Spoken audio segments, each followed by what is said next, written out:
All right, that does it for me for now. Wow. I'll see you again tomorrow. Now it's time for the last word with Lawrence O'Donnell. Lawrence is back to just in time. Lawrence, we missed you so much. Well, Rachel, it is so great to be back. And this result in Wisconsin is a huge, huge defeat for Elon Musk, who, as we saw, personally went full cheesehead, thinking, that's how to appeal to people in Wisconsin, and handing out those $1 million checks, literally trying to buy the election, physically doing the buying on TV.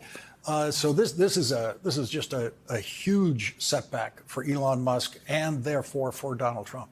When I first saw the news at the end of last week that Musk was going to not just put his money into this race, but that he was going to physically go to Wisconsin, do a campaign event, do this stunt where he pays voters and do this whole thing again, I thought, that is great news for the Democrats. Because there are few people in American public life who are as underwater in terms of the way the American public views them as Elon Musk is. But seeing the way that Mr. Musk behaved in Wisconsin, seeing the way that MAGA media portrayed this as something that was actually going to help that candidate there, I started to wonder, maybe I'm looking at the wrong polls. Maybe they're seeing something else that I'm not seeing. Maybe Elon Musk is going to help this guy. But this is to have this margin within less than an hour to have this call within less than an hour of polls closing with the kind of margin it looks like it's going to end up there in Wisconsin. This is just a kick in the proverbial teeth to the White House and to Mr. Musk. I had certainly been told not to expect a call before 11 p.m. and therefore write as much TV show as you want because, you're not going to have the breaking news moment. And it turns out I didn't. You did. And that's important, too, how quickly this was called, which is to say how decisive this win has to be at this point. That's exactly right. And this is going to, they just pulled Elise Stefanik's nomination to be UN ambassador because they were worried about their ability to hold on to her seat, which she just won by 24 points. The Republicans and Elon Musk are in a position right now where they have to worry about seats that have 24-point Republican margins. They have to worry about losing seats like this in a statewide race in a state they just won by what looks to be a decisive margin where you get the call within the hour.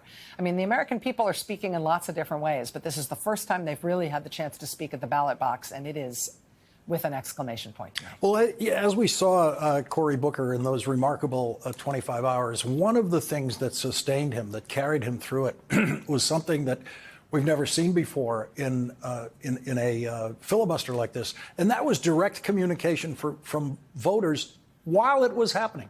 Emails, including in the middle of the night last night when I was watching. My favorite time to watch a filibuster is middle of the night, the lonely hours for the senator who's up there speaking. He received a series of emails from Wisconsin, and he was reading those emails from Wisconsin voters that were so powerful about their worries about Social Security, about their future. And I can't help but link those up to what we're seeing in actual expressed voter results tonight in Wisconsin.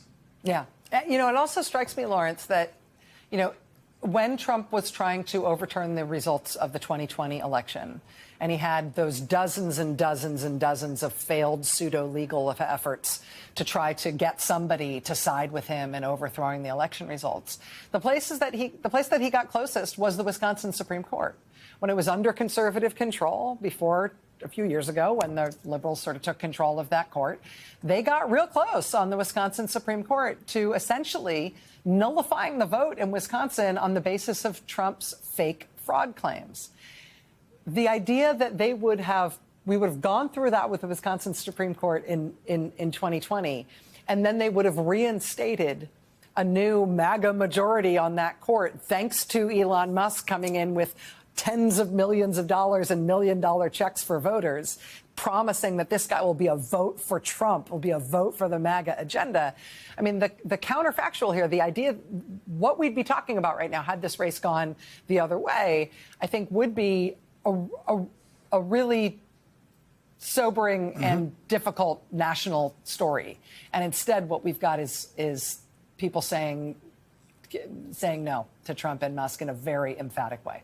We're going to get House Democratic leader Hakeem Jeffries' reaction to this election and to those Florida special elections for the House in this hour. And one of the things to look at in this, Rachel, is if you're a Republican member of the House of Representatives and you won your seat by less than 30 points. Yes. How much specific help do you want from Elon Musk, and do you want him to physically come to your congressional district and put on whatever silly hat he wants to put on and campaign for you? And I would say yesterday the answer was probably yes from every Republican in the House.